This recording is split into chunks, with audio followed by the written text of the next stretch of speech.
नमस्कार दोस्तों, कलयुग के चमत्कार संतों की वाणी में आप सबका स्वागत है। दोस्तों, कार्तिक महात्म्य के अध्यायों की कथाओं में चल रहे आज हम आगे बढ़ते हैं अध्याय 26वें की कथा, जिसमें श्री कृष्ण भगवान सत्यभामा जी को सुना रहे हैं। श्री कृष्ण भगवान बोले, उज्जैन नगरी में एक धनेश्वर ब्राह्मण रहता था। वह अपने कर्मों को सही ढंग से नहीं करता था, पापी और दुष्ट बुद्धि का था। वह रस, कंबल, चमड़े का व्यापार करता था और झूठ बोलता, चोरी, वैश्यगमन, सुरापान आदि करता था और इसी कारण वह दुखी भी रहता था। एक बार क्रय विक्रय यानी व्यापार करता हुआ वह धनेश्वर मुनि महिष की बसाई महिषमतीपुरी नगरी में पहुंचा, जो पवित्र नर्मदा नदी के तट पर है। वहां धनेश्वर ने कार्तिक स्नान करने वालों को देख एक महीना निवास किया। माल बेचने के लिए नर्मदा के किनारे घूमते हुए उसने स्नान करके जप और पूजन में लगे हुए ब्राह्मणों को देखा। कोई पुराण पढ़ रहे थे, कोई सुन रहे थे, नित्य गान बजाना, विष्णु के कथन सुनने में मस्त थे। विष्णु की मुद्रा में अंकित तुलसी माला पहने हुए थे। उसने इन सब का दर्शन किया। रोज वहाँ पे घूमता, वैष्णव के दर्शन करता, भाषण सुनता, जिससे उसके कानों के जरिए भगवान विष्णु का नाम सुन पा रहा था।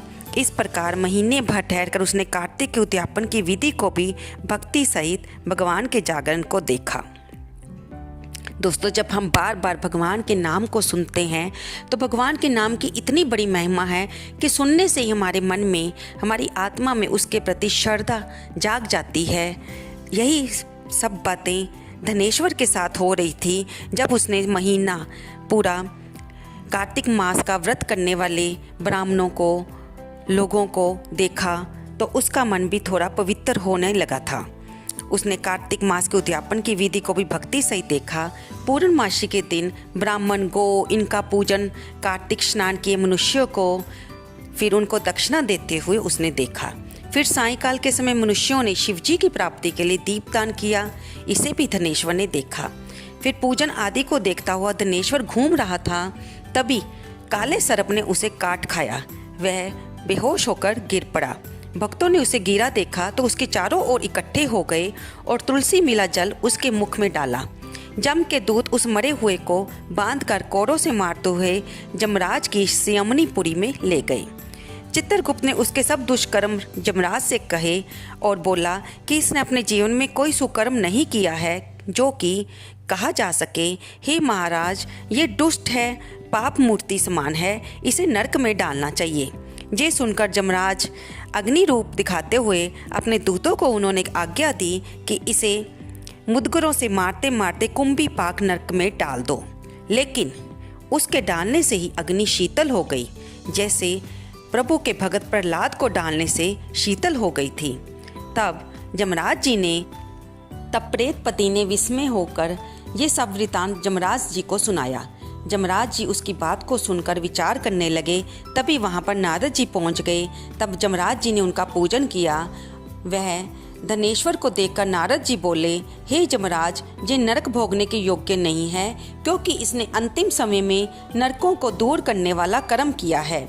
इस धनेश्वर ने अनगिनत कार्तिक व्रतियों का संसर्ग किया है, इससे इसको उनके छठे अंश का पुण्य प्राप्त हुआ है। श्री कृष्ण बोले। ये कहकर जब नारद जी चले गए तब उसके पुण्य मालूम होने पर जमराज ने दूत के द्वारा उन धनेश्वर को सब नरक दिखाने के लिए कहा। दोस्तों, यहाँ पर कार्तिक महात्म्य का 26वां अध्याय समाप्त होता है। हमें इससे ये पता चला कि अगर हमने खुद कोई अच्छा काम नहीं भी किया है, लेकिन जो जप तप दान नियम व्रत करते हैं, उनका संसर्ग पाने से, उनको देखने मात्र से, दीप दान को देखने मात्र से, यज्ञ हवन पूजा आदि को देखने मात्र से ही हमें उस पुण्य का छठा अंश प्राप्त होता है और वो भी हमारे कर्मों को आगे उत्तम गति की तरफ हमें ले जाने में सहायक होता है। दोस्तों, आपको ये वीडियो कैसी लगी?